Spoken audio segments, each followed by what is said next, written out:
விவசாய நண்பர்களுக்கு வணக்கம். இன்றைக்கி எங்கே வந்திருக்கேன்னா, ஃபார்மர் ஒருத்தர் வந்து பார்த்திங்கன்னா ரெக்வெஸ்ட் பண்ணி கேட்டார். அவங்க காட்டை வந்து கொஞ்சம் விசிட் பண்ணி என்ன பண்ணலாம் அப்படின்னு சொல்லி கொஞ்சம் சொல்லுங்கள் அப்படின்னு சொல்லி கேட்டிருந்தாரு. அதுக்காக இப்போ நம்ம அவருடைய நிலத்துக்கு வந்திருக்கோம். அவர் என்ன வெரைட்டி என்ன ஏது அப்படிங்கிறதெல்லாம் எந்த ஒரு விஷயமும் நமக்கு சொல்ல கிடையாது. ஸோ பார்த்துட்டு என்ன பண்ணலாம் ஏது அப்படிங்கிறத சொல்லுங்கள், எனக்கு ஐடியா எதுவும் இல்லை அப்படின்னாரு. அதனால் நம்ம ஒரு ஃபீல்டுக்கு வந்திருக்கோம். வந்து என்ன இருக்குது எப்படி இருக்குது அப்படிங்கிறதான் பார்த்துக்கிட்டு இருக்கோம். ஓகேங்களா. இது வந்து பார்த்திங்கன்னா 30 நாள் பயிர் அப்படின்னு சொல்கிறாரு. 30 நாளைக்கான வளர்ச்சி அப்படிங்கிறது கிடையாது. ஓகேங்களா. மொதல் விஷயம். அண்டு புழுவோடைய தாக்கம் அப்படிங்கிறது ரொம்ப எக்கச்சக்கமாக இருக்குது. கொஞ்சம் நெஞ்ச தாக்கம் கிடையாது. அந்த புழுவை சாப்பிட்டு அந்த புழுவோட கழிவுகள் எல்லாமே வந்து மேலேயே இருக்குது. அந்தளவுக்கு புழுவுடைய தாக்கங்கள் அப்படிங்கிறது இருக்குது நிறைய இடங்களில். ஓகேங்களா. ஸோ இந்த வீடியோ பார்க்கக்கூடிய நண்பர்கள் நீங்களும் சரி, உங்களுக்கு ஏதாச்சும் சஜஷன் இருந்துச்சு அப்படின்னா கொஞ்சம் சொல்லுங்கள். இதான் இங்கே காட்டுறோம் பாருங்கள். இப்போ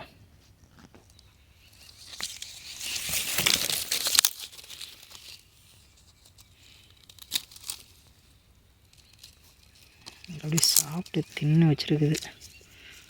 புழு எங்கே இருக்குதுன்னே கண்டுபிடிக்கிறதே போயிடும்.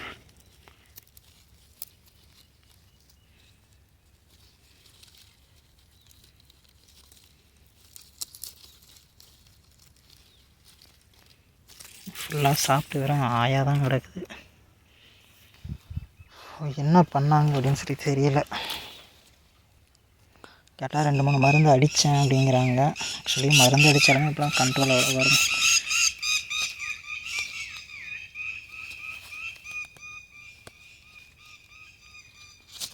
அடித்து செத்து போய் இருக்குது. ஓகே, இப்போ இதுக்கு அடுத்த கட்டமாக என்ன பண்ணலாம் அப்படின்னு சொல்லி கேட்குறாரு.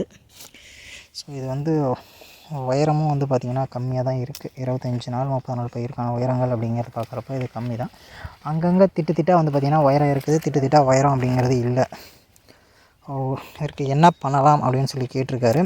நீங்கள் சஜஷன் கொடுங்க என்ன பண்ணலாம் அப்படிங்கிறது. அதையே நாம்ளும் வந்து பார்த்திங்கன்னா ஃபார்மருக்கு சஜஷனாக கொடுக்கலாம். ஏன்னா உரம்லாம் கூடமா வச்சுருக்காங்க போல். இப்போ பாருங்க, பக்கமாக தான் உரம் வச்சுருப்பாங்களாட்டுக்குது. என்ன உரம் இது? நல்லா கரைஞ்சி தான் இருக்குது. 20க்கு 20 மாரி தெரியுது. 20க்கு 20 உரம் தான் வச்சுருக்காங்க, வேறு எதுவும் வைக்கவே இல்லை.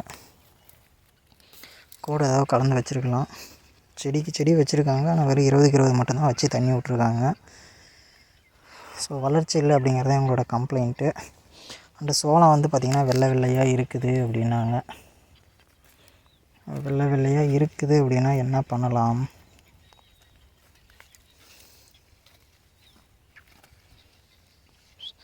ஓகே, ஒரே ஐடியா என்ன அப்படின்னா,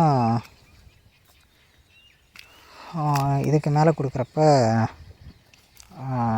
டிஏபியும் நியூட்ரியனும் கொஞ்சம் மிக்ஸ் பண்ணலான்னு நினைக்கிறேன். என்னுடைய சஜஷன் என்ன அப்படின்னு சொல்லி பார்த்திங்கன்னா, அந்த ஃபீல்டுக்கு டிஏபி, சப்போஸ் அவர் வந்து டிஏபி எடுக்கிற அளவுக்கு காசு இல்லை அப்படின்னாருன்னா 20க்கு 20 ஒரு ஏக்கருக்கு 2 மூட்டையும், நியூட்ரியன் ஒரு மூட்டையும், யூரியா ஒரு மூட்டையும் சேர்த்து வைக்க சொல்லலாம் அப்படிங்கிறது என்னுடைய சஜஷன்.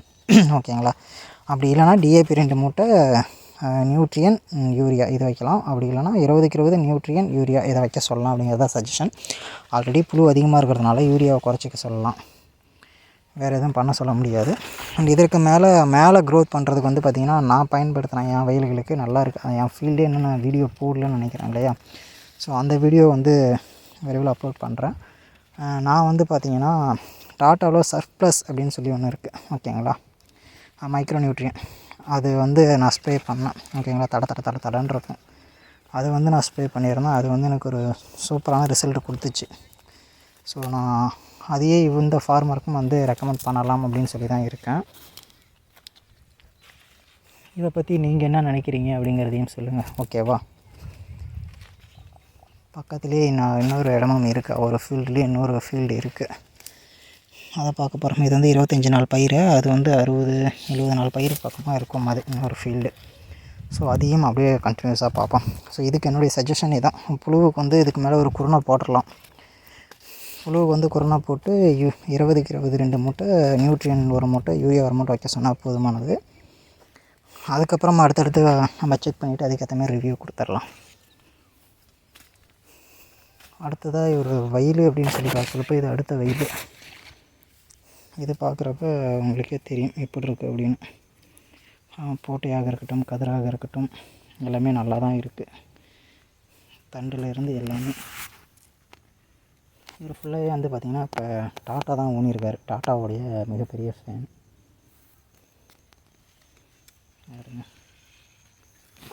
டாட்டா தான்.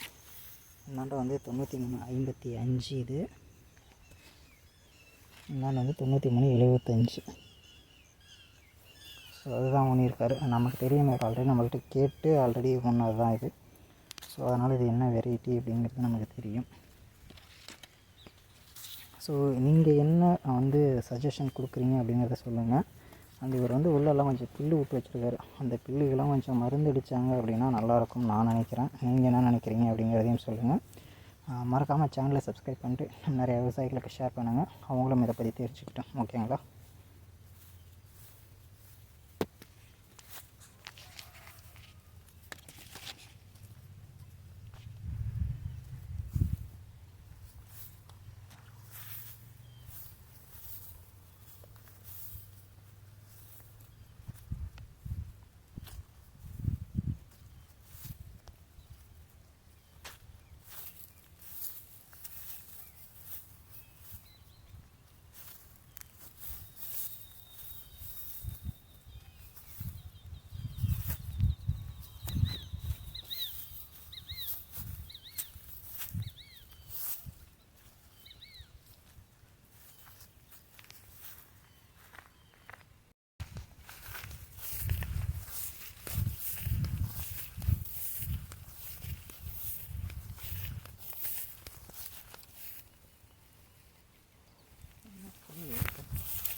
வந்து பார்த்திங்கன்னா ஈரம் கோத்துக்கிட்டு இருக்கு அதிகமாக. தண்ணியை கொஞ்சம் நிறுத்த சொல்லணும், அப்போ தான் அது சரிக்கிட்டு வரும். உரமாக வச்சுருக்காரு, எனக்கு ஈரம் கோத்துக்கிட்டு இருக்கிறதுனால எடுக்க மாட்டாங்க.